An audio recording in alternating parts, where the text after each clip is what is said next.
Bonjour à tous, je suis très contente de vous retrouver pour ce soir. J'espère que vous allez tous très bien et nous allons donc reprendre ce cours et alors que nous reprenons sur la deuxième partie, je vais revoir quelques petites choses que nous avons vues précédemment, histoire de refaire les liens. Alors, je vais aller sur l'idée que le prophète avait un message, le prophète de Jean le Baptiste, c'est de ce dont il s'agit dans ce cours. Et son message, je l'ai dit la dernière fois, on a souvent tendance à l'orienter sur, je crois, une façon de voir les choses qui n'est pas véritablement celle qui se trouve derrière le vrai message qu'il a donné. Alors, je vais reprendre l'idée que le sujet de la repentance qu'il aborde, il n'est pas seulement le sujet de la repentance pour la repentance, l'histoire de nos péchés sont pardonnés et puis on va attendre que Jésus revienne. Non, pas du tout. En fait, le message de Jean le Baptiste, il a un but très clair et très précis. C'est l'idée que le royaume des cieux s'est approché de nous. Et c'est, je crois, la pensée qu'il faut toujours avoir en arrière-plan dans notre réflexion et notre méditation alors que nous allons écouter ce qu'il nous dit, parce que c'est véritablement quelque chose qui habite Jean le Baptiste, hein. Le royaume de Dieu, tout ce que ça porte en soi, tout ce que ça comporte. Je vais peut-être mettre un autre mot que le mot royaume de Dieu parce que ça éclairera peut-être pour vous une autre perspective. On va mettre le mot gloire. Alors, le royaume de Dieu, eh bien, c'est la gloire de Dieu qui y habite. Et donc, le message du prophète Jean le Baptiste, eh bien, il est en train de nous dire, la gloire de Dieu s'est approchée de nous et ça devrait changer pas mal de choses. Donc, je vais démarrer ce cours en rappelant ce que signifie le royaume des cieux. Eh bien, il est à notre porte. Ça veut dire que si le royaume des cieux, si la gloire de Dieu, elle est vraiment à portée de la main, ça va pour nous provoquer un certain nombre de crises, hein, parce que le conflit des royaumes va être extrêmement violent. Moi, je sais que la première fois dans ma vie que je me suis approchée du royaume de Dieu et que je l'ai pris parce qu'il était à portée de ma main, que l'onction de Dieu, la gloire de Dieu était là, je peux vous dire que je m'en souviens encore. C'est pas une petite chose que de rencontrer la gloire de Dieu et de la laisser toucher notre vie. Je m'en souviens comme si c'était hier et le jour où la présence de Dieu, la gloire de Dieu a, euh, est venue en moi, c'est comme ça que je pourrais l'expliquer, eh bien, ma vie a commencé à rentrer dans une grosse crise de foi, ouais. Parce que j'ai commencé à vivre des manifestations du royaume, hein, c'est-à-dire des prises de conscience de mon péché, des prises de conscience de ce qu'il fallait laisser de côté, quelque chose, un conflit de royaume en moi. Alors, je crois que Jean le Baptiste, c'est ce qu'il essaye de dire. Il essaye de dire, lorsque le royaume de Dieu s'approche de toi, lorsque la gloire de Dieu s'approche de toi, il y a une transformation obligatoire qui va se faire. Si Dieu est là, il y a des choses qui se passent. Et parfois même, moi, ça, la présence de Dieu, on pourrait dire l'onction de Dieu, mais on peut aussi dire la gloire de Dieu, euh, elle provoque dans notre être même physique des manifestations. Alors, je voudrais qu'on garde ça dans notre pensée, que ce royaume qui est là, qui s'approche de nous, qui est en nous maintenant, si on a donné notre vie à Jésus, ce changement radical qui se produit au moment où on donne notre vie à Jésus, au moment où on est baptisé du Saint-Esprit, au moment où à chaque pas que nous faisons dans ce royaume, où on avance, on entre et puis ensuite c'est un petit peu comme dans une forêt, on y rentre et puis voilà, ensuite on y pénètre de plus en plus. Ce royaume de Dieu-là a une capacité habilitante. J'appelle ça la grâce. La grâce est une capacité habilitante à nous transformer et à nous amener à de grands changements. C'est toujours le message de Jean le Baptiste. Donc, sa mission à Jean, c'était de faire en sorte que le peuple puisse bénéficier au maximum des bienfaits à la fois du roi, Yeshua, Jésus-Christ, mais aussi du royaume qu'il amène avec lui. Et vous savez, lorsque le roi du royaume est là, et lorsque le royaume est là, eh bien, tout ce qui habite le roi est là. Donc, le roi étant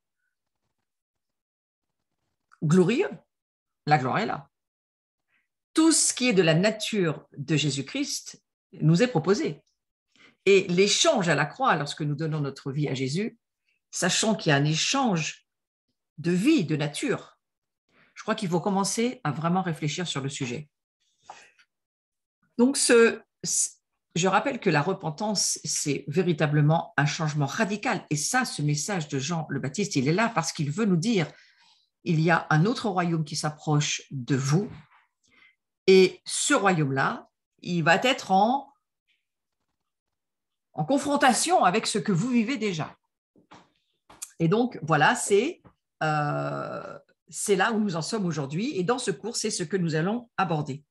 Et Jean-Baptiste n'avait pas de message de condamnation, je vous le redis, il avait plutôt un message de consolation, un message de réconfort, un message de joie, de liberté, de délivrance, d'amour et surtout d'espoir au sujet de la venue du grand roi et de son royaume. Donc, je nous redis que ce message-là, on va l'accueillir et puis on va aussi essayer de le développer. Donc, le royaume des cieux, nous l'avons bien vu ensemble la dernière fois, eh bien, il s'est approché de nous et puis cette préparation, eh bien, c'est comme un obstacle, un appel, pardon, à ôter les obstacles. C'est un appel qui nous est fait à dire, eh bien, si ce royaume s'approche de vous, arrangez-vous pour qu'il n'y ait rien qui puisse empêcher ce royaume de vous pénétrer, rien qui vous empêche d'y entrer. Et donc, il va falloir vivre des changements. On va passer, en fait, d'un état d'esclavage, ce que nous étions avant d'avoir Jésus dans notre vie. Et vous savez, parfois même, certains ont donné leur vie à Jésus, mais l'esclavage, il est quand même encore plus ou moins là. C'est pourquoi Jean le Baptiste va lever son message en disant « Attention, attention, parce que nous ne sommes pas appelés à être des esclaves. Si nous sommes croyants, si nous avons donné notre vie à Jésus-Christ, si nous renonçons à notre ancienne vie, eh bien, nous entrons dans la réalité de la royauté du sacerdoce. » Et ça, Jean le Baptiste en avait bien entendu la conscience. Donc, c'est ce chemin miraculeux dans le désert qui est en fait une ligne directe qui nous fait passer de la condition d'esclavage à la royauté. Et ce chemin vers le royaume, eh bien, ça s'appelle la repentance. C'est pour ça que j'aime à dire que la repentance, en fait, ce sont comme des clés qui nous permettent, la repentance, ce sont des clés la repentance, il y a beaucoup de repentance à faire dans notre vie. C'est un chemin, la repentance, c'est un style de vie. Mais c'est autant de clés que Dieu nous donne à chaque fois pour son royaume, pour que nous puissions entrer dans son royaume. Alors ce message, c'est une bonne nouvelle. Ce n'est pas une mauvaise nouvelle. C'est une bonne nouvelle qui nous encourage et qui veut nous amener à réaliser, mais vraiment, ça vaut la peine de donner votre vie à Jésus, ça vaut la peine d'apprendre à renoncer à vous-même, à renoncer à votre ancienne vie, ça vaut la peine. C'est quelque chose qui est vraiment pour nous encourager. Et Jean-Baptiste, eh bien, il nous encourage à nous préparer à ne pas manquer cette opportunité. Ne manquez pas cette opportunité. C'est une opportunité royale, exceptionnelle, pour pouvoir bénéficier au maximum des grâces du roi. Ça, c'est vraiment quelque chose d'important. Et puis, c'est aussi le fait que nous avons vaincu le péché et le diable grâce au sang de l'agneau. Il est totalement vaincu, totalement défait. Donc, c'est là ce message de Jean le Baptiste, avec, bien entendu, je crois, une invitation à refuser, à résister, à refuser d'appartenir au camp des perdants. J'ai presque envie de dire, soyons les connectés au camp des victorieux. Vous voyez, il faut nous connecter au camp de ceux qui ont la révélation que Jésus a tout accompli et que donc nous sommes au bénéfice de la victoire de Jésus-Christ. Soyons les connectés au camp des victorieux, pas au camp des perdants. Ça demande beaucoup de choses et on a vu, et on va continuer à aller là-dessus bien sûr, mais ça nous rappelle que toutes les promesses de Dieu, elles sont réelles. Il faut se les approprier, il faut se battre pour que tout ce que la grâce nous propose, eh bien, notre foi puisse l'attraper. La grâce, elle est proposée, mais la foi, elle est là pour attraper tout ce que la grâce nous propose et que nous puissions nous battre pour le vivre. Et ça demande un combat. Et aujourd'hui, j'entends beaucoup autour de moi, beaucoup de personnes qui disent, mais on voudrait un face-à-face avec Dieu, on voudrait passer du temps dans la présence de Dieu. Il le faut, c'est très important, bien sûr que c'est important d'avoir un face-à-face avec Dieu, bien sûr que c'est important de vivre dans la réalité de la présence de Dieu, du royaume de Dieu, c'est extrêmement important. Mais je ne crois pas que cela suffise. Il y a un véritable combat à tenir, c'est ce qu'on appelle le combat de la foi, c'est le combat des résistants, le combat de ceux qui ne s'alignent pas, ne se positionnent pas sur ce que le monde propose ou nous raconte, mais sur simplement ce que la Bible nous dit. Et vous le savez comme moi, c'est un vrai combat. Donc ce renoncement au péché, c'est une chose importante qui fait partie bien sûr de la repentance, mais il y a une importance à se repositionner pour une vie de bénédiction. J'irais jusqu'à dire une vie de perfection. Bon, attention à ce mot perfection, j'en ai déjà beaucoup parlé dans les cours précédents. Ce n'est pas le fait d'essayer d'être parfait, parce que ça ne marchera jamais, ça. Non, c'est de marcher dans l'accomplissement de notre vie, l'achèvement de tout ce que Dieu a prévu pour nous. Ça parle de maturité. Donc, il faut se repositionner pour une vie de bénédiction et de maturité. Nous devons grandir en maturité dans notre vie. Alors, revoyons le fait que c'est un message qui nous révèle que l'ère des ténèbres, c'est fini. Ne vivons pas les yeux fixés sur les ténèbres et ne pensons pas que ces ténèbres, on a à les combattre toute notre vie. On a un combat à faire de la foi, c'est vrai, mais avec la mentalité de croire. C'est pour ça que Jean-Baptiste dira, un des premiers, il le dira, Jésus le répétera, repentez-vous et croyez à la bonne nouvelle du royaume. Pourquoi? Parce qu'il faut se repentir pour croire. Pour croire, il faut changer toutes nos pensées pour pouvoir apprendre à penser ce que Dieu nous dit que nous devons penser. Eh bien, ce que Dieu nous dit que nous devons penser, c'est que l'ère des ténèbres est déjà passée, c'est au passé composé, et que nous sommes entrés dans l'ère de la lumière.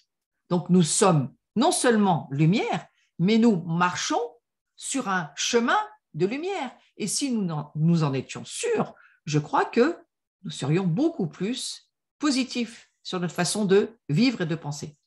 Le royaume de la lumière, il a déjà chassé le royaume des ténèbres. C'est fait. Donc maintenant, il faut aligner notre pensée, notre mentalité, notre entendement, nos réflexions, nos perspectives sur ce paramètre-là. L'ère des ténèbres est passée. Bien sûr que les ténèbres sont encore là. Bien sûr que nous vivons au milieu des ténèbres. Nous sommes la lumière dans les ténèbres. Mais pour nous, nous n'appartenons pas à ce royaume-là, à ce monde-là des ténèbres. Nous appartenons, puisque nous avons Jésus-Christ et que nous sommes revêtus de ce qu'il est, que nous sommes habités de ce qu'il est, lui aussi, nous sommes des fils et des filles de la lumière. Donc, ce royaume des cieux, eh bien, on pourrait redire, je répète ce que j'ai dit la dernière fois, c'est comme l'héritage qui dort dans une banque. On a un immense héritage dans une banque, mais si on ne va jamais aller chercher notre héritage, on n'en vivra jamais rien. Il faut en prendre possession. Et je crois que cette année 5782, dans laquelle nous sommes entrés maintenant, cette année de la bouche, aussi cette année du visage, ce terme signifie à la fois bouche et à la fois visage concernant la lettre P qui correspond au chiffre hébraïque 80. Et en fait, ces lettres hébraïques, elles ont vraiment des sens très spécifiques. Et cette année, c'est une année où nous avons à déclarer des paroles. L'année dernière, c'était avec force la lettre Aleph, ça voulait dire la force. Mais maintenant, le 2 correspond à quelque chose de très différent, la lettre Bet, qui correspond à la maison.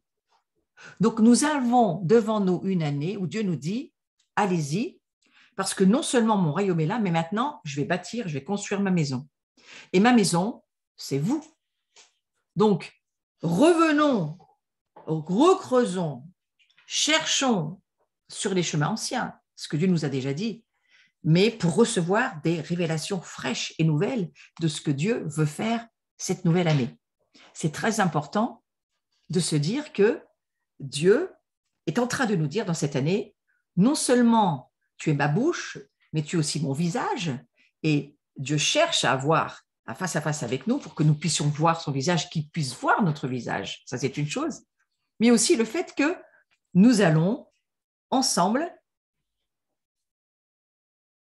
être avec lui, chercher qu'est-ce que ça veut dire. Quelle maison veut-il se construire? Et vous savez qu'on va bientôt à cette fête, la fête des tabernacles, qui est la soukha, c'est toute une compréhension de ce qu'est une habitation avec Dieu, hein, une espèce de tente sans toit que chaque juif va construire à côté de sa maison. Ça, c'est toute l'histoire de la fête des tabernacles. Entre nous, rejoignez-nous. Je vous invite à nous rejoindre le dimanche 26 en ligne ou en présentiel. C'est ouvert, notre assemblée a ouvert ses portes pour que vous puissiez nous rejoindre. Mais sinon, il y aura aussi en ligne la possibilité de vivre cette soirée. En ligne, c'est sur YouTube à 20h30. Vous aurez toutes les infos sur notre site. Pourquoi ça me paraît tellement important de parler de cela? Eh bien, parce que nous entrons dans bientôt, nous allons fêter bientôt cette fête de Sukkot. Et la Soukha, eh bien, c'est la maison, c'est l'habitation de Dieu. Aujourd'hui, c'est Yom Kippour. Aujourd'hui, c'est le jour du grand pardon, c'est le jour où on se repent. Donc, le message de Jean-Baptiste va bien avec cela aussi. C'est le jour le plus saint qui existe pour les Juifs et pour nous aussi, bien sûr. C'est un jour de repentance, un jour où nous mettons devant Dieu et nous cherchons Dieu. Donc, ce cours, eh bien, qu'il soit béni dans cette journée de Yom Kippour. Mais là où j'aimerais nous amener, c'est à nous retrouver autour de cette table tous ensemble, parce que nous sommes sa maison et qu'il y a de nouvelles révélations, il y a des choses qui nous attendent. À chaque fête, c'est un rendez-vous où Dieu libère des nouvelles choses, des nouvelles compréhensions. Alors, voilà, vous êtes invités à cette soirée-là. Je vous attends avec grand plaisir. Maintenant, je reviens à ce que j'étais en train de nous dire, c'est que ce royaume des cieux, c'est comme un héritage dans une banque qui dort et il attend à ce que nous venions et que nous en prenions possession. Et pour prendre possession de cet héritage, il nous faut de la foi, il nous faut de la connaissance de la parole de Dieu et il nous faut aussi, je crois, c'est très important de le souligner, une déprogrammation totale de tout ce que nous ramenons de l'ancien monde et de l'ancienne vie où nous étions et où nous sommes parfois encore, il faut quand même le reconnaître. Et je vais aller jusqu'à dire que ce message, les choses dans lesquelles nous allons, nous demandent un changement total de pensée, de compréhension. Sans déprogrammation, on ne peut pas recevoir les enseignements du royaume de Dieu. Et je vais même aller un petit peu plus que ça pour dire que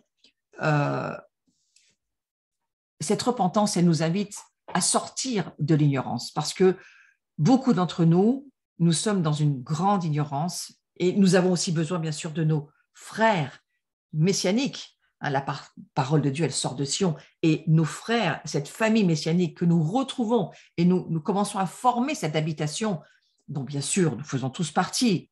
Et la famille d'Israël, eh bien, je crois qu'elle a aussi quelque chose à nous amener de nouvelles révélations pour qu'on puisse avancer et déprogrammer un certain nombre de choses qui ne sont pas justes. Voyez, donc, il faut remettre les calendriers à jour, il faut reprendre l'agenda de Dieu, se remettre sur ce que Dieu a vraiment dit dans sa parole. C'est un grand travail. Et ça ne se fait pas en un jour, mais ça se fait. Donc, le royaume de Dieu, il commence maintenant sur la terre, le jour où nous nous repentons, nous y entrons. Et le royaume des cieux sur la terre, il a commencé depuis la victoire de Jésus sur la croix du Calvaire. Donc, c'est à ce moment-là que la victoire de Jésus, elle nous ouvre la porte pour y rentrer. La repentance, elle nous rappelle toujours, mais toujours, c'est quelque chose d'extrêmement important. Nous sommes victorieux et nous pouvons en être fiers.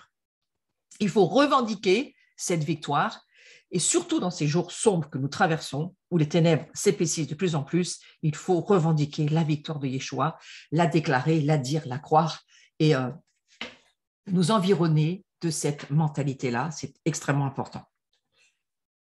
Pour revenir sur la déprogrammation, je crois qu'elle est semblable au formatage d'un disque dur d'un ordinateur. Ce procédé, en fait, il consiste à effacer tout ce qui se trouve sur le disque dur et à le reconditionner afin d'accueillir de nouveaux programmes et des nouvelles données. Il me semble que nous sommes exactement en ce moment en train de vivre cela. Il nous faut cette intimité avec Dieu, il nous faut ce face-à-face avec Dieu, il nous faut chercher cette proximité avec Dieu pour que nous puissions recevoir de nouvelles révélations et pouvoir ouvrir notre entendement à de nouvelles données.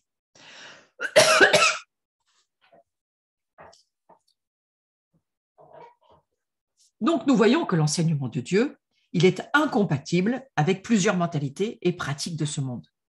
Vous savez, aujourd'hui, si nous réfléchissons sur ce vers quoi nous allons et de là où nous venons et de tout ce qui est le bagage pour nous, l'Occident, si nous laissons Dieu nous éclairer au fond de nous, nous allons voir qu'il y a un certain nombre, on va dire, de données qui sont encore là et qu'il faut véritablement briser parce qu'elles sont incompatibles avec la vie du royaume de Dieu, avec la réalité du royaume de Dieu. Je pense par exemple à tout ce qui va être du domaine de Babylone, de l'esprit de Babylone, de l'esprit de Caïn, de tout ce qui vient de cet héritage-là, de la lignée de nos pères qui n'étaient pas dans la foi, ceux-là, mais qui étaient contre Dieu. Moi, je repense à tout ce monde qui, quelque part, habitait dans nos lignées. Il faut vraiment s'en occuper. Il faut faire des prières de repentance. Il faut faire, je crois, des temps d'écoute sérieusement avec le Saint-Esprit et puis demander au Seigneur de nous montrer ce qui, dans nos vies, bloque, nous empêche de vivre dans la réalité du royaume et même de pouvoir nous approprier l'héritage qui est pour nous. La condition actuelle de l'Église, nous sommes tous en difficulté. Nous nous rendons compte que nous avons besoin de grands changements. Nous attendons de vivre les miracles, les signes, les prodiges. Nous attendons ce royaume. Mais je crois que ce royaume, il nous attend aussi. Il y a toute une part que nous avons à faire. Et Yom Kippour nous le rappelle, nous avons une part qui est de chercher, de creuser dans nos vies tous les obstacles qui nous empêchent de pouvoir vivre dans la réalité spirituelle ce que Jean le Baptiste nous propose. Donc, il est clair qu'il y a une incompatibilité avec beaucoup de mentalités qui ne sont pas celles du royaume. Je ne vais pas aller sur ces incompatibilités-là aujourd'hui, mais ces incompatibilités, il faut les chercher quelque part quand même. Hein. Alors, ce processus de la repentance, c'est un processus d'abandon mental de tous les acquis du monde et du péché pour acquérir la mentalité du royaume. Il y a un processus d'abandon. Cet abandon, il est mental, mais il est aussi à prendre en compte sur beaucoup de domaines. Moi, je me souviens, j'ai dû laisser beaucoup de choses à la croix, abandonner, et je continue à abandonner beaucoup de choses parce que je me rends compte que ça ne fonctionne pas avec la mentalité du royaume. Tout ce qui va être de l'intellectualisme, du rationalisme, de l'humanisme, tout ce qui vient de l'arrière-plan de l'Occident, ça ne peut pas fonctionner avec un monde surnaturel. Ce sont des données qu'il faut briser, détruire, chasser le monde des ténèbres qui s'y accroche et qui nous habite parfois au travers de tout ce qui vient de notre passé. Ça s'appelle la délivrance. Donc ce processus, il faut décider de l'abandonner, puis ensuite, il faut pratiquer l'abandon. Hein. Pratiquer l'abandon, ça veut dire chasser les démons, ça veut dire les tenir loin de nous, ça veut dire détruire des objets chez nous qui ne devraient pas être là, se libérer de littérature qui ne doit plus habiter chez nous non plus, enlever tous les droits de Satan, parce qu'il faut faire de la place pour que ce royaume puisse beaucoup plus nous impacter que ce qui nous a déjà impacté. Moi, je crois qu'on en est là. Dans cette saison, on en est à, il y a plus. Alors, il faut le prier, il faut intercéder pour ça, mais il faut aussi faire notre part du travail. Ouais. Et notre part du travail, c'est ce combat, cette guerre civile entre nos deux oreilles, et avec tout ce qu'on entend, avec tout ce qu'on répète qu'on ne devrait jamais dire, avec tout ce qu'on voit qu'on ne devrait jamais voir. Ce message de Jean-Baptiste, très radical, séparez-vous, mettez-vous à part, il est extrêmement important d'y revenir et d'y réfléchir. Mais avant de commencer quoi que ce soit, ça paraît curieux que je vous dise ça, mais je vous le dis, eh bien, il faut tout abandonner. C'était l'invitation de Jésus. Tu veux me suivre? Eh, il faut renoncer à toi-même. Il faut renoncer à toi-même. Pourquoi? Parce que pour toi, sans moi, c'est-à-dire ta vieille nature, ta vieille vie, ta nature de péché, que tu n'as plus lorsque tu m'accueilles dans ta vie. Mais il y a un renoncement, il y a un travail dans la repentance à faire. Ça fait partie du message de Jean-Baptiste, bien sûr.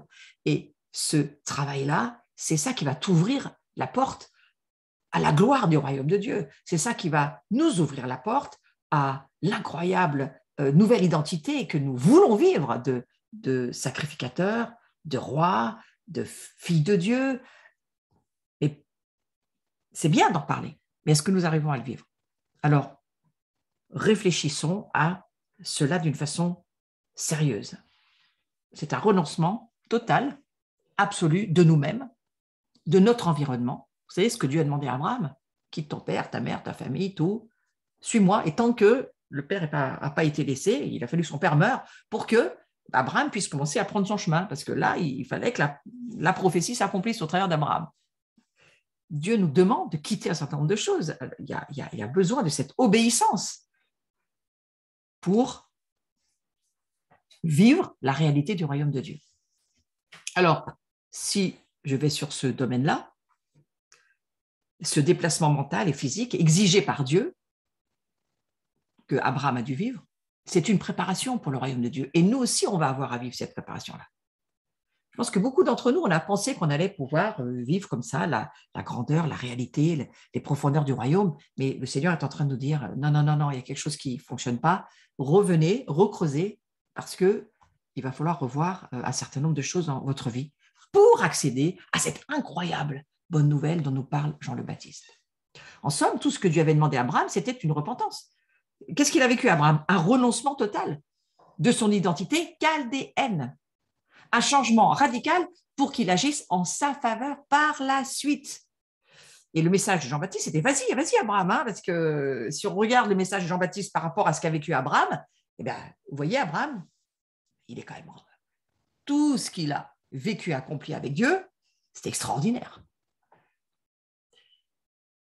De même, pour nous, le renoncement à notre ancienne identité, le changement radical de nature offerte en Jésus-Christ, ça nous permet de nous positionner pour recevoir tout ce que Dieu a prévu en notre faveur, que cela soit de manière individuelle ou collective en tant que nation. Et voyez-vous, la repentance, c'est un réajustement nécessaire pour être utile et efficace dans l'œuvre de Dieu. Ce que vous êtes, vous aussi, appelés à être exactement comme Abraham. Donc, on a des réajustements à vivre, je crois, dans cette percée que nous voulons vivre, dans cette nouvelle saison dans laquelle nous sommes en train d'entrer, nous sommes toujours dans des transitions, mais nous sommes dans des saisons qui redémarrent dans cette nouvelle année 5782. Il y a des réajustements à faire et Dieu nous dit, il y a des réajustements dans ta vie à considérer. Donc, la vraie nouveauté, et on va se le redire encore une fois, mais là je rentre dans quelque chose de nouveau dans ce coup, on ne met pas de vin nouveau dans de vieilles outres.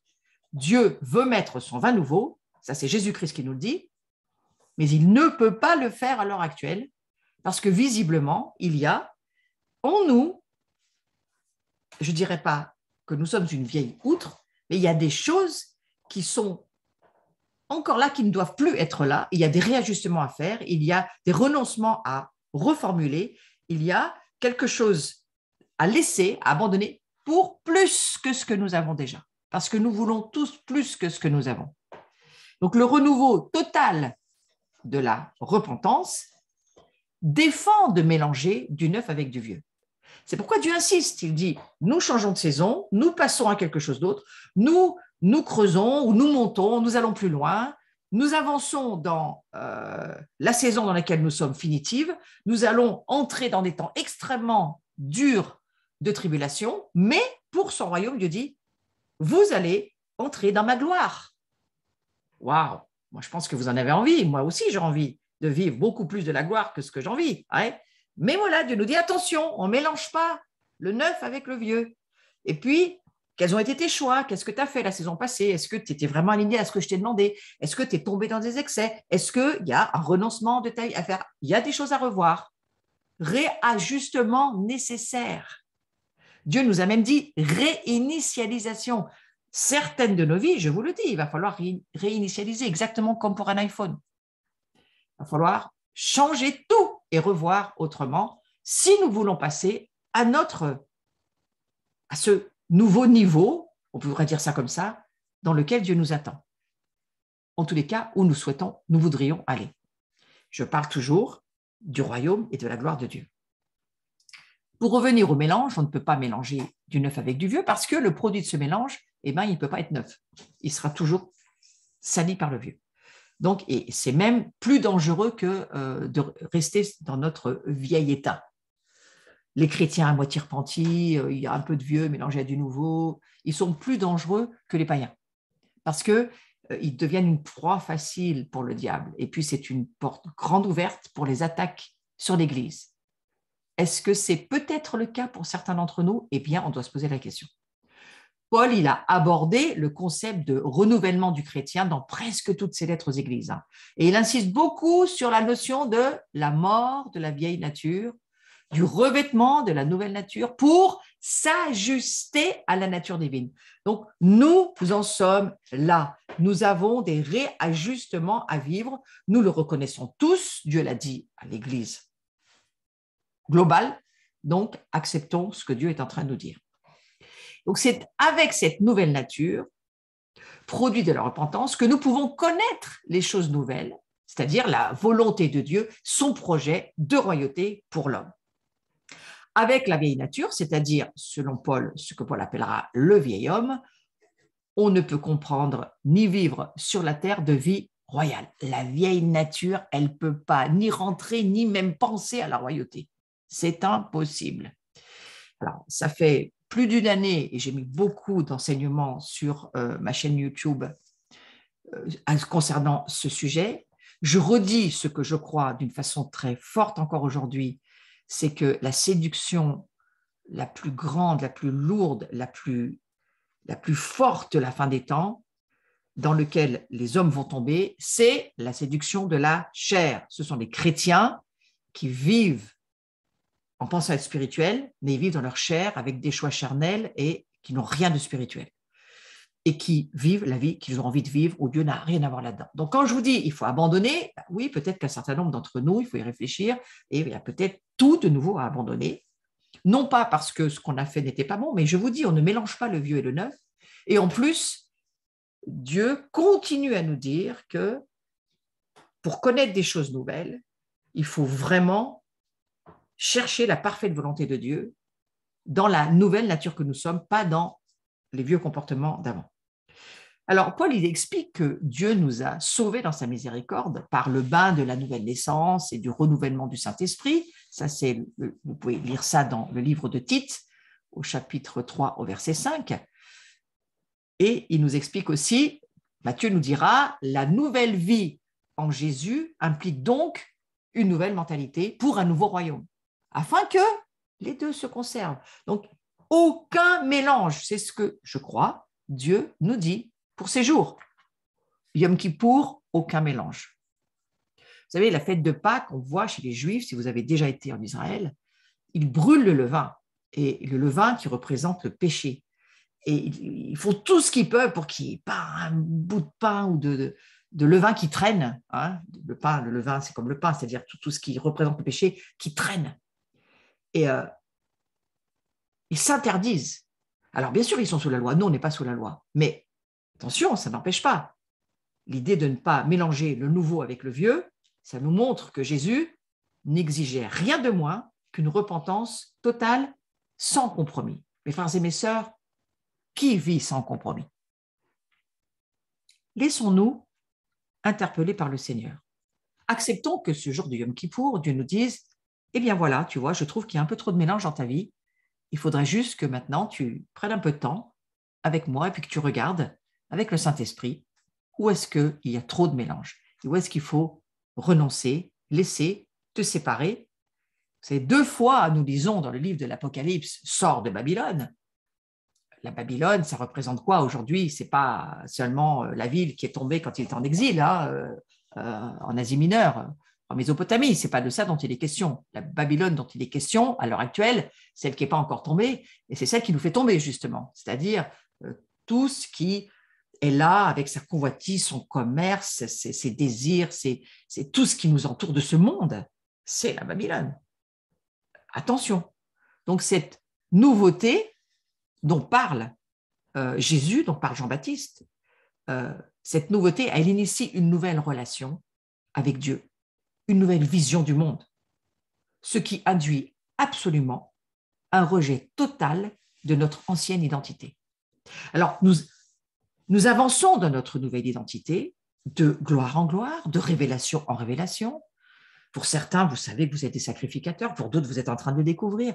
Pour certains, vous commencez à essayer de comprendre qu'est-ce que ça veut dire que vivre dans la royauté, dans la mentalité du royaume, donc de la royauté. Tout cela, nous avançons tous pas à pas. Nous sommes sur des chemins à des niveaux de révélation très différents, et c'est bien normal. Mais voilà, il y a quand même quelque chose que Dieu est en train de nous dire. Le mot français pour renouvellement, il porte un peu à confusion parce qu'il peut décider le fait de renouveler ce qui existe déjà, alors que Paul, ce n'est pas du tout ce qu'il veut dire. Hein. Paul, il voudrait qu'on le comprenne dans le sens de, il y a une création de quelque chose de totalement nouveau qui n'a jamais existé. Donc, ce que Dieu essaye de nous dire, c'est que si quelqu'un est en Christ, il est quelque chose de nouveau, qui n'existait pas. Donc, ce n'est pas une rénovation, ce n'est pas une restauration, ce n'est pas un renouvellement du vieux pour le faire neuf. Non, non, non, c'est le fait que les choses anciennes, elles n'existent plus et que toutes choses sont en train de devenir nouvelles. Et je crois, il me semble bien que dans la saison dans laquelle nous sommes, c'est quelque chose que Dieu essaye de nous dire. Tu vois, il y a encore des choses chez toi, eh bien, il faut que ça passe, il faut que ça cesse, il faut que ça s'arrête. Tu ne peux pas l'emmener dans la nouvelle saison. Tu ne peux pas même emmener tes vieilles révélations dans la nouvelle saison. Tes révélations d'hier, c'est comme la manne. Elles sont là, mais ce n'est pas avec ça que tu vas rentrer et vivre dans ta nouvelle saison. Dans ta nouvelle saison, il faut des nouvelles révélations. Il faut quelque chose qui n'existe pas, qui s'ouvre pour toi. Et c'est ce que Dieu nous dit aujourd'hui. Il nous dit, voilà, il y a de nouveau un abandon de ce que tu laisses de la saison passée. Il y a des choses à revoir, des choses à se séparer. Il y a ce travail de repentance qui est un style de vie qu'il faut continuer à pratiquer pour que tu puisses accéder à un nouveau niveau de gloire. La gloire et ça marche dans la maturité de la gloire, la transformation pour aller de gloire en gloire, elle passe forcément par la repentance, c'est-à-dire par quelque chose qui doit être laissé pour entrer dans quelque chose de nouveau. Donc, il y a un nouveau chemin royal, c'est ce que nous dira Jean le Baptiste, hein, mais Ésaïe l'a dit. Donc là, je vais prendre le texte d'Ésaïe, chapitre 43, verset 18-19. Vous savez, Jean le Baptiste, comme Jésus, il connaissait l'Écriture, hein, il connaissait les rouleaux des prophètes. Alors, ne pensez plus aux événements passés, ne considérez plus ce qui est ancien. Voici, je vais faire une chose nouvelle, sur le point d'arriver, ne la connaîtrez-vous pas? C'est une question à laquelle il faut répondre. Je mettrai un chemin dans le désert et des fleuves dans la solitude. Il n'y a jamais eu de chemin dans le désert. Vous avez remarqué cette idée? Il n'y a jamais eu de chemin dans le désert. Le désert, par définition, il n'a pas de chemin. C'est la raison pour laquelle il est appelé un désert. Et le prophète, il illustre, et pour bien nous le faire comprendre, eh bien, il nous le dit, il s'agit d'un chemin nouveau, une nouvelle voie que personne ne connaît. que personne n'a vu, que personne même ne pourrait imaginer. Il s'agit du nouveau chemin royal.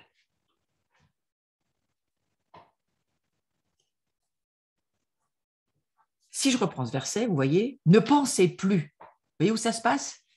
Ne pensez plus. Ça se passe entre les deux oreilles. Ne pensez plus à votre ancienne façon de penser. À la fois, il est question ici pour des gens incroyants, qui deviennent croyants, mais je crois que ça fonctionne aussi pour nous dans nos nouvelles saisons. Il faut cesser de penser à tout ce qu'on connaît pour pouvoir entrer dans quelque chose de nouveau. Il faut cesser de considérer qu'on sait, on sait déjà tout faire, parce que Dieu va faire quelque chose de nouveau et tu ne sauras plus rien faire du tout. Donc, il va falloir, là encore, pour pouvoir rester une nouvelle outre, il faut faire ce chemin de la repentance dont parle Jean le Baptiste, qui est toujours un chemin qui nous amène dans un désert, parce qu'en nous ramenant dans le désert, Dieu va pouvoir créer un nouveau chemin. Voilà. Et je trouve extraordinaire que, au fond, la miséricorde de Dieu, c'est cela. C'est qu'à chaque saison de nos vies, à chaque moment où nous passons d'une saison à l'autre, d'une année à l'autre, d'un temps à un autre, eh bien, Dieu il nous dit, je vais le créer, ce chemin qui n'existe pas, et puis je vais mettre dans cette solitude dans laquelle tu vis, je vais mettre des fleuves de vie. Vous vous rendez compte, je veux dire, si ce n'est pas de la miséricorde, ça. Et c'est Jésus qui est ce chemin de la repentance. Quelle est la clé pour sortir de toutes ces anciennes mentalités, toutes ces anciennes façons de voir les choses, toutes ces structures mentales qui ont été mises en nous de génération en génération par le monde, et puis, on va dire, toutes les principautés, les puissances derrière, démoniaques, je ne parle pas de Dieu là, hein, tout ce qui habite les lignées, Jésus dira, moi au milieu de tout ça, je suis un chemin, et si tu pratiques la repentance, tu vas voir, tu peux rentrer dans quelque chose d'autre de totalement nouveau. Et je crois que Jean-Baptiste, c'est ce qu'il voyait. Il voyait que Jésus, il est ce chemin et il nous offre la capacité de pouvoir traverser, même si nos lignées ont marché dans des structures iniques, même si nos lignées ont été sur des mauvais chemins, idolâtres ou babyloniens ou je ne sais quoi, Jésus, lui, c'est un chemin. Et on a une incroyable, extraordinaire chance, pour ne pas dire cadeau de Dieu. Lui, eh bien, il nous met sur ce chemin. Il nous téléporte du royaume des ténèbres, c'est ce que dira Paul, il nous fait passer du royaume des ténèbres au royaume de la lumière. Et on est directement téléporté sur ce chemin qui est, pour nous, de saison en saison, totalement nouveau. La nouveauté du royaume surpasse nos attentes et surpasse notre entendement humain. Ça, c'est la nouveauté du royaume. Et ne vous lassez pas, mes frères et mes sœurs, de découvrir la nouveauté du royaume.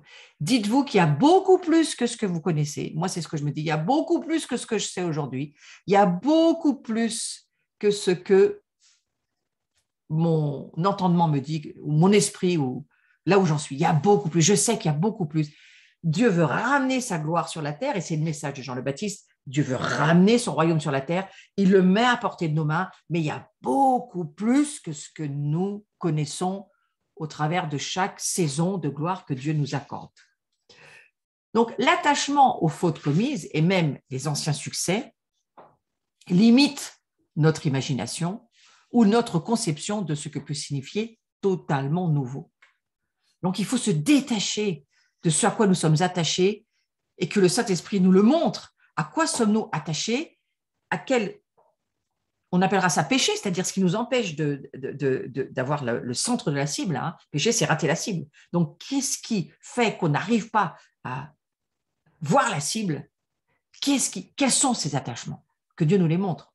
Même les anciens succès, hein. Parfois on a excellé dans certaines choses et puis ça nous fait tomber à la fin. Vous savez, les anciens réveils, c'est souvent ceux-là qui empêchent les nouveaux d'arriver. Ouais. Alors, voilà, je crois que la limitation, il faut qu'elle tombe. Et dans les mentalités, les forteresses intérieures, la forteresse de l'imitation, elle est vraiment existante. C'est quelque chose que nous pouvons détruire au nom de Jésus, c'est quelque chose que nous pouvons abattre, renverser les raisonnements, renverser les hauteurs, renverser les arguments, renverser tout ce qui se lève contre la pensée de Christ et amener toute pensée obéissante à Christ. Donc, il faut renverser ces forteresses. Et c'est de cela dont je vous parle. La repentance, c'est à nous maintenant de le faire. C'est à nous, lorsque nous voyons qu'il y a quelque chose en nous qui ne fonctionne pas, peut-être une mentalité qui vient du passé ou quelque chose qui nous vient d'un mensonge, d'une tromperie, parce que le système babylonien, c'est une grande tromperie, une grande, grande tromperie. Eh bien, c'est à nous de dire, au nom de Jésus, je renverse en moi ces structures mentales, ces emprises, ces forteresses, je les renverse au nom de Jésus, je chasse tout ce qui, en moi, m'empêche de rentrer dans la nouvelle saison. Moi, je crois que ça fait partie. Ça fait partie de ce travail glorieux pour que nous puissions accéder à la nouvelle saison. La multitude de nos échecs passés, parfois, nous empêche d'envisager la victoire comme étant une vraie nouveauté. Oui, on a des déceptions, on a des échecs, peut-être on marche dans certains échecs aujourd'hui. Eh bien, je crois que ça, c'est vraiment quelque chose qui va nous empêcher d'entrer dans la nouvelle saison. Donc, la voie de la repentance, c'est une préparation morale, spirituelle et culturelle afin d'adhérer à la nouvelle alliance qui est de loin bien meilleure que l'ancienne. C'est une préparation morale, c'est une préparation spirituelle. Donc, il faut nous préparer. Nous préparons un chemin pour que Jésus revienne et nous préparons aussi en nous nos vies pour être un chemin pour les autres. Nous-mêmes, nous devons devenir ces canaux pour la gloire de Dieu pour que le monde autour de nous soit touché. C'est pour les autres que nous nous préparons, ce n'est pas pour nous seulement, c'est pour les autres. Donc, cette préparation morale, cette préparation spirituelle, c'est une préparation culturelle. Nous avons un seul culte et nous ne pouvons pas dépendre des autres cultes qui n'ont rien à voir avec ce que Dieu nous dit dans sa parole pour adhérer à la nouvelle alliance. Donc, pour entrer dans cette nouvelle mentalité en Jésus-Christ, eh bien, il ne faut plus considérer l'ancienne mentalité. Il défaitise bien souvent afin de comprendre le tracé du nouveau chemin qui mène directement de l'esclavage à la royauté. Ce qui est chose impossible pour tout être humain non repenti, ceci dit. La mentalité de l'esclavage, dans lequel je ne dirais pas que certains d'entre nous, on n'y est pas. Et qu'est-ce qu'encore en moi est esclave? Certainement, encore, il y a des domaines où on est encore esclave du passé, des choses anciennes. Mais nous devons dire, les choses anciennes sont passées. Je veux être cette nouvelle autre. Et je ne veux pas que mes pensées me ramènent dans l'ancien. Je veux rentrer dans le nouveau. Je crois qu'il y a quelque chose vraiment à demander au Seigneur. Je veux rentrer dans les nouvelles choses. À la limite, merci de me mettre dans un désert si, dans ce désert, tu m'amènes sur le nouveau chemin. Le chemin que j'aurais peut-être jamais pris si j'avais pas été ou accepté de revenir dans ce désert dans lequel tu me mets. Parce que c'est parfois ce que Dieu fait. Il nous amène de nouveau dans des déserts qui ont beaucoup de noms. Les déserts ont beaucoup de noms aujourd'hui. Vous pouvez être dans un désert de diverses manières. Il y a des tas de déserts possibles. Mais si c'est pour nous amener sur le nouveau chemin, inconnu de nous, mais connu de Dieu, et qui va nous amener dans un nouveau niveau de gloire, frères et sœurs, ça vaut la peine. Donc, je redis que, en tous les cas, pour ce qui est du message de Jean-Baptiste en soi, Jean-Baptiste dira, le vieil homme doit mourir, il faut le déclarer comme mort, le roi de l'ancien royaume qui était sur le trône de ta vie, c'est-à-dire ton toit, il doit mourir, parce que vive le roi Jésus. Et que si toi, tu es assis sur le trône de ta propre vie, Jésus ne peut pas s'y asseoir. Donc, Paul, il nous apporte une bonne nouvelle, et bien sûr que cette bonne nouvelle, eh bien, c'est Christ, il est mort et il est ressuscité. Donc, la mort dont nous Paul parle, c'est celle du vieil homme, de l'homme de péché, cette nature adamique du roi déchu, chassé de son royaume, chassé de son trône. Et vous savez très bien de qui je parle. Bien entendu qu'on peut penser à Adam et Ève quand on parle du royaume d'Éden, mais ce royaume, c'est aussi le nôtre, c'est tous nos choix, c'est tout ce que nous avons décidé de faire, d'être, de vivre. Est-ce que Dieu véritablement est sur le trône de nos décisions? Est-ce que Dieu est véritablement sur le trône de nos choix, de nos vies, de tout ce que nous allons avoir à faire. Est-ce que c'est la volonté de Dieu parfaite ou pas? Ça, c'est la question. Donc, le vieil homme, c'est notre identité de pécheur. On pourrait dire c'était, parce que notre identité aujourd'hui, notre nouvelle identité, elle est censée ne plus pécher, ou en tous les cas pécher de moins en moins. Nous sommes des saints. Un saint, c'est quelqu'un qui a la conscience qu'il doit cesser de pécher parce qu'il a la capacité de le faire par le Saint-Esprit.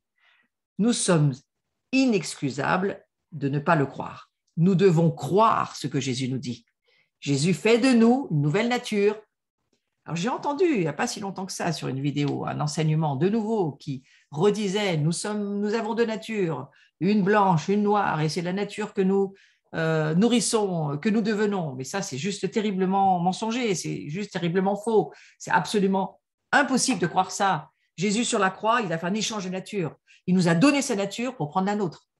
Donc aujourd'hui, la nouvelle créature que nous sommes, elle est. Elle en est là où elle est, mais elle est. Et Dieu, le Père, nous voit au travers du sang de son Fils.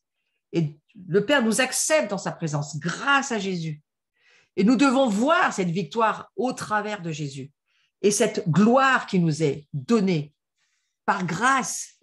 La gloire, elle nous est offerte par grâce. Alors, à certains niveaux, bien sûr, nous avons la gloire que nous avons au travers de ce que nous obéissons et de ce que là où nous en sommes dans notre maturité. Mais nous sommes appelés à porter cette gloire. Et moi, je nous redis qu'il y a beaucoup plus que ce que nous vivons et nous devons nous le dire et le prier. Seigneur, il y a beaucoup plus. Aide-moi à continuer à marcher sur ce chemin de la repentance, à continuer à chercher, à creuser dans mon puits, dans ma vie. Qu'est-ce qui doit encore être enlevé? À quoi je dois renoncer? Qu'est-ce que je dois laisser? Où je dois t'obéir?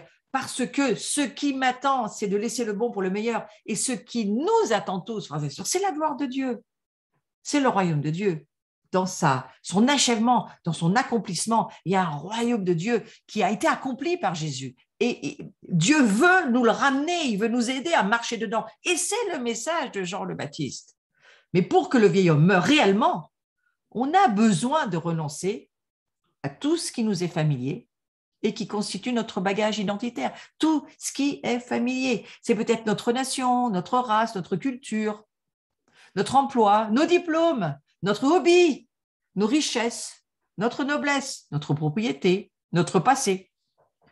Nous devons réaliser que le vieil homme, il est mort, donc il faut le considérer comme mort, donc il ne faut pas le laisser diriger notre vie aujourd'hui, surtout pas. Et quand Derek Prince dira que la plus grande séduction de la fin des temps, c'est la chair, eh bien c'est là où Satan nous attend.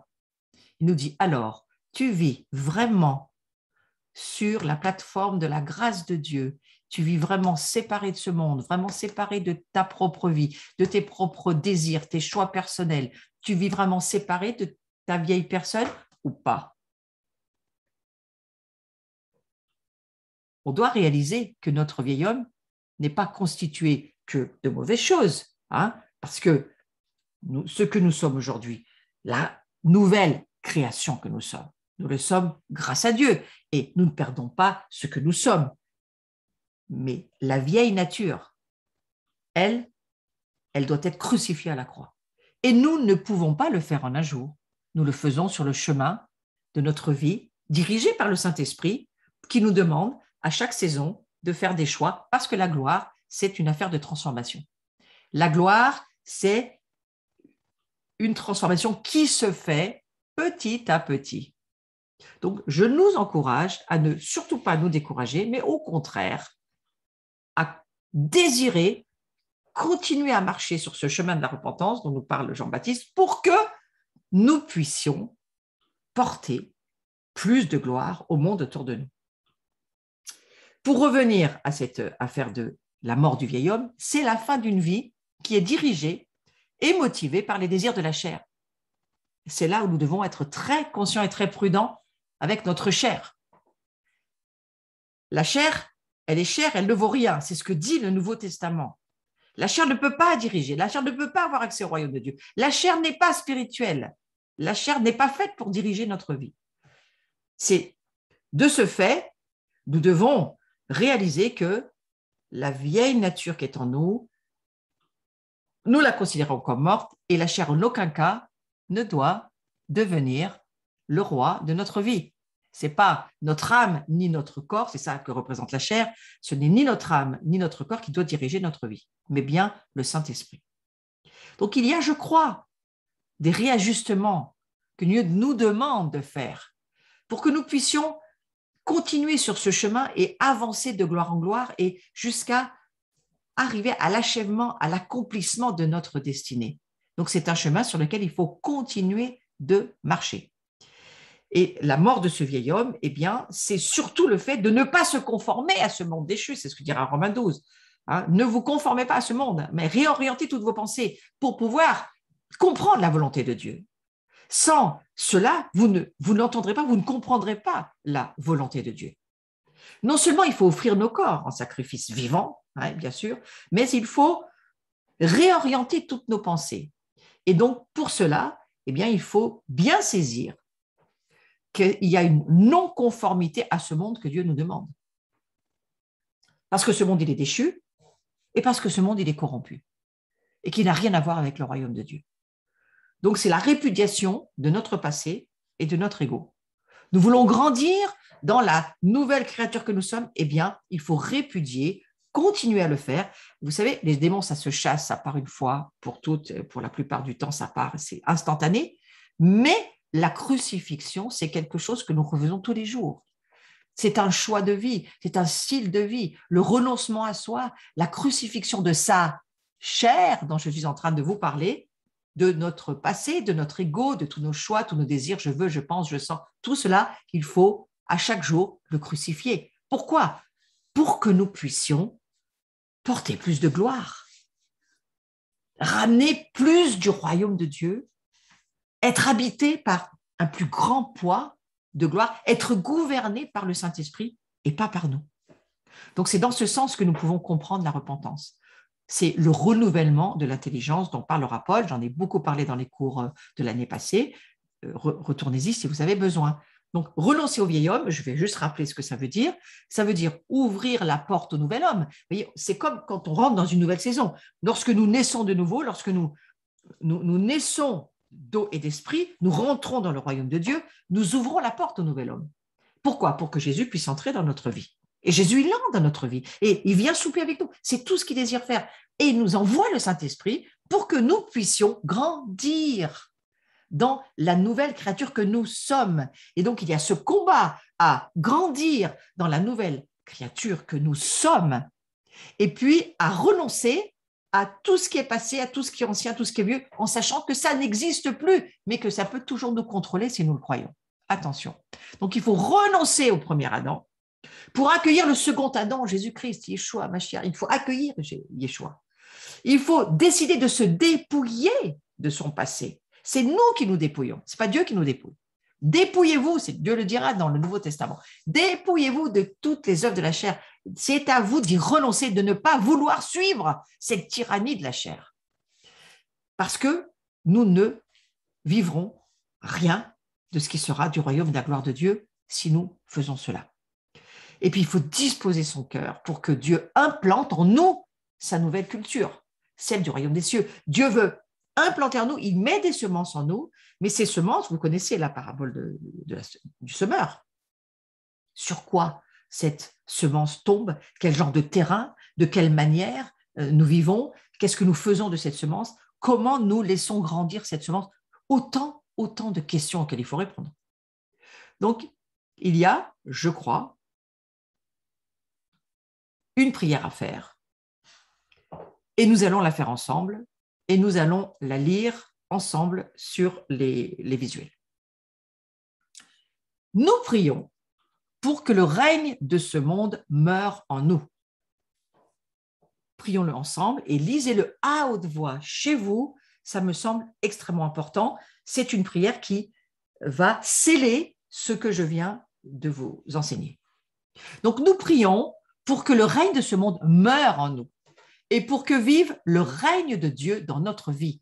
Lorsque je parle du règne de Dieu, je parle aussi de la gloire. Nous nous repentons et reconnaissons qu'il n'y a pas d'autre solution que celle de Jésus-Christ. Et ça, croyez-moi, c'est la bonne manière de se positionner face à toutes les structures iniques qui voudraient encore nous influencer de l'extérieur ou de l'intérieur. il faut parler, déclarer cette parole, cette saison. Et surtout ce jour de Yom Kippour, c'est quand même formidable de pouvoir faire cette prière ensemble. Nous reconnaissons que nos voies ne mènent nulle part et que nous devons les abandonner pour nous tourner ensuite vers Jésus.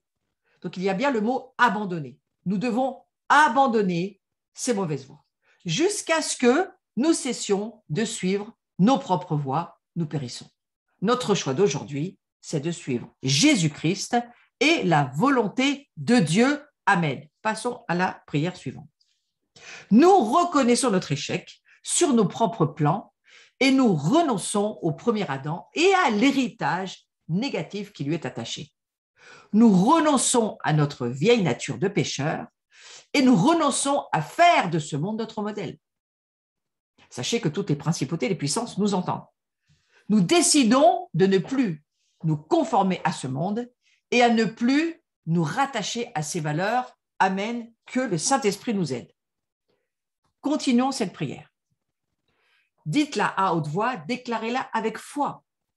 Nous renonçons à ce qui constitue notre bagage quotidien, tout ce qui nous est familier, qui nous empêche de changer de vie. Et puis vous nommez ces choses et vous refaites cette prière encore. Vous avez du temps encore dans cette journée de Yom Kippour. Renoncez à votre race, à votre nation, à votre culture, votre emploi, votre richesse, votre ministère, votre ambition, vos diplômes, vos maisons, vos passions, votre ego, votre passé, votre place. Abandonnez tout au pied de la croix. Abandonnez même votre dénomination s'il le faut, parce que vous êtes croyant et ce n'est pas votre dénomination qui fait votre identité. Continuons. Nous répudions notre passé et notre ego. C'est très important. C'est biblique. Nous choisissons de mettre à mort notre vieille nature de péché et de nous considérer comme morts avec Christ.